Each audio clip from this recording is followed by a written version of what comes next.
नमस्कार दोस्तों, स्वागत है आपका। आज की जो कहानी है वो एक सच्ची कहानी है। ये जिस किताब से ली गई है उसका नाम है मिरेकल हैपन्स और इसके लेखक है डॉक्टर ब्रायन विच जी। डॉक्टर ब्रायन विच जी का एक खुद का इंस्टीट्यूट है जिसका नाम उन्होंने दिया है ओमेगा इंस्टीट्यूट, और यहाँ पर बहुत सारे लोगों पर पास्ट लाइफ रिग्रेशन की थेरेपी की जाती है। बहुत सारे 120-130 लोगों पर एक ही वक्त में वो थेरेपी की जाती है। तो उस लोगों को जो भी अनुभव होते हैं तो वो बहुत सारे अनुभव उन्होंने शेयर किए हैं। आज की जो कहानी है वो एक इज़ाबेला नाम की एक लड़की की है। उस इंस्टीट्यूट में क्या होता था दोस्तों कि सब लोग इस तरह से एक हॉल में थोड़े थोड़े अंतर में ऐसे बैठते थे और उन पर पास्ट लाइफ रिग्रेशन की थेरेपी डायरेक्टली एक ही इंसान संदेश देता था। डॉक्टर ब्रायन विच जी भी कभी कभी देते थे। तो उस तरह से पास्ट लाइफ रिग्रेशन की थेरेपी वहाँ पर होती थी। आज की जो कहानी है उसमें जो इज़ाबेला है वो वहाँ पर उस सेशन में गई थी और वो अपनी जगह पे बैठी थी। और वहाँ पर कभी कभी होता है ना कि लोग अपने अनुभव कुछ कहते हैं। तब उसने ये देखा दोस्तों, बहुत लोग बैठे, आप समझ सकते हैं कि 100 के ज़्यादा लोग बैठे तो कितनी जगह उस वहाँ पर होगी। वो अपनी जगह पर बैठी है और उसको सामने एक बाई तरफ एक औरत दिख रही है और वो अपने कुछ अनुभव कह रही थी। और वहाँ पर जगह जगह पर माइक लगे हुए थे, इसलिए कोई दूर से भी कुछ कहता तो वो सारी चीज़ें हर इंसान पर पहुँच जाती थी।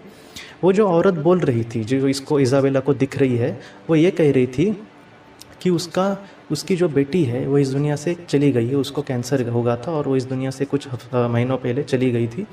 वो यहाँ पर इसी वजह से आई थी कि उसको कुछ उसकी जानकारी मिले या फिर ये सारी चीज़ें उसको कुछ नया कुछ पता चले या फिर उसके बेटी के बारे में वो अब कहाँ पर है वगैरह। तो इस वजह से वो इस सेशन में आई थी, ओमेगा इंस्टीट्यूट में, इस वजह से वो आई थी। जब वो दोस्तों बात कर रही थी तब ये जो इज़ाबेला है उसको उसके पीछे एक प्रकाश दिखाई दिया। और वो प्रकाश, पहले तो इज़ाबेला को लगा कि उसको कुछ भ्रम हो रहा है या फिर कुछ ऐसा हो रहा है कि कभी कभी प्रकाश वगैरह, तो इस वजह से उसको लगा कि ये शायद भ्रम होगा। इसने फिर से आंखें बंद की और ऐसे ये किया और बाद में फिर से देखा तो वो सच ही कुछ ना कुछ उस औरत के पीछे एक प्रकाश उसको दिखाई दिया। बाद में इज़ाबेला को लगा कि कुछ नहीं होगा वगैरह, तो वो जो प्रकाश है वो और भी प्रकाशित होने लगा दोस्तों। तो इज़ाबेला को लगा कि ये कुछ ना कुछ है और वो जो प्रकाश है वो धीरे धीरे बाद में एक लड़की में परावर्तित हुआ और उसको एक बहुत ही क्लियरली एक लड़की दिखाई दे रही थी जो उस औरत के पीछे थी। और इज़ाबेला के तभी ही मन में आया दोस्तों कि वो लड़की कुछ इसे कहना चाहती है, इज़ाबेला को, कि ये जो संदेश है मेरी माँ तक पहुँचाओ कि मैं ये सब कुछ ठीक हूँ, वो मेरे लिए ज़्यादा चिंता मत करे, मैं अभी भी उनसे बहुत प्यार करती हूँ और हम ज़रूर मिलेंगे, हम हमेशा के लिए नहीं बिछड़े। तो ये जो संदेश इज़ाबेला को मिले तब उसको लगा कि ये सारी बातें उसको उस औरत को कहनी चाहिए। और उसने कहा ठीक है, उसके मन में कहा कि हाँ ठीक है, मैं बाद में कहती हूँ।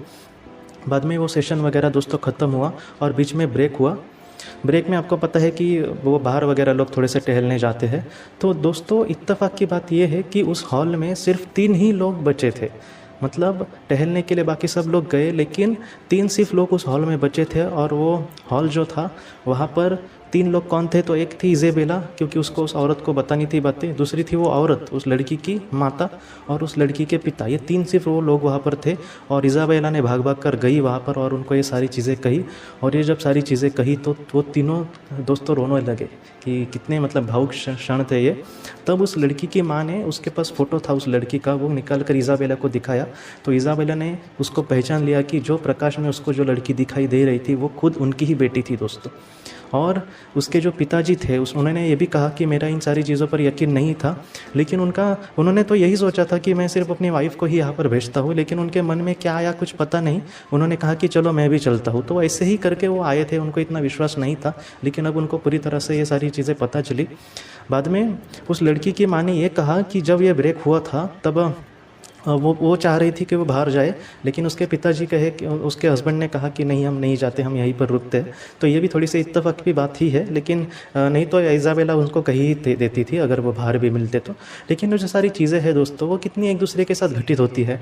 और उस लड़की की माँ ने ये भी कहा कि हमें भी घर पे कहीं कहीं कुछ ऐसा संदेश मिलता है या फिर कुछ ऐसी पैरानॉर्मल जैसी चीज़ें लगती है कि इज़ाबेला शायद हमारे साथ है। लेकिन उसके पिताजी भी कभी कभी इन सारी चीज़ों को नहीं मानते, तो वो भी थोड़े से कहते थे कि नहीं, हमारे साथ वो अब नहीं है, वो किसी और दुनिया में है।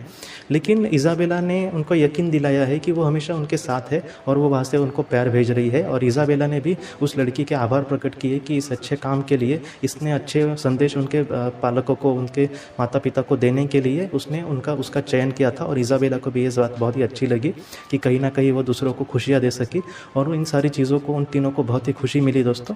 तो दोस्तों ऐसी चीज़ें होती है, हमारे जो अपने हैं वो हमसे बहुत ही प्यार करते हैं और वो यही चाहते हैं कि हम खुश रहे, हम उनके लिए दुखी रहे ये भी वो नहीं चाहते। तो मैं यही कहूँगा कि उनकी जो याद है वो मिटाना सचमुच ये मतलब ये इम्पॉसिबल है हमारे लिए। जितना मैं इतना ही कहूँगा कि दोस्तों कि उनको लेकर हमें ज़्यादा चिंता नहीं करनी चाहिए या फिर उनके लेकर हमें रोना नहीं चाहिए, क्योंकि इसका उनको ही बुरा लगता है।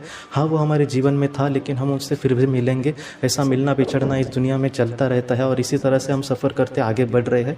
इस वजह से जो हमारे अपने हैं वो हमसे कभी भी दोस्तों नहीं बिछड़ते। एक ना एक दिन आप उनसे ज़रूर मिलेंगे, लेकिन आप ज़्यादा चिंता मत करें, क्योंकि अगर हम उनके लिए दुखी ज़्यादा हो तो उनको ही ज़्यादा दुख होता है। क्योंकि हाल ही में मैंने एक मैडम जी है उनसे भी बात कर रहा था, तो उन्होंने भी कहा कि हाँ ऐसी चीज़ें होती है। उनको भी एक ऐसा एहसास हुआ उनकी बेटी का कि उनकी बेटी ने भी यही कहा उनको एक सपने में कि आप मेरे लिए ज़्यादा चिंता मत करना, और तुम जब मेरे लिए दुखी होती हो तो मुझे भी बहुत ही ज़्यादा दुख होता है।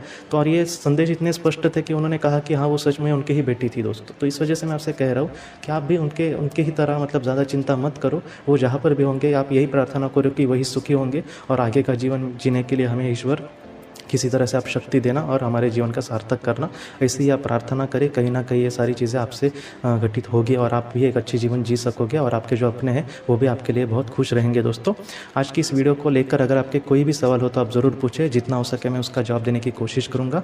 हम अपनी अगली वीडियो में मिलते हैं। आप अपने परिवार का ख्याल रखना। आपका बहुत बहुत शुक्रिया।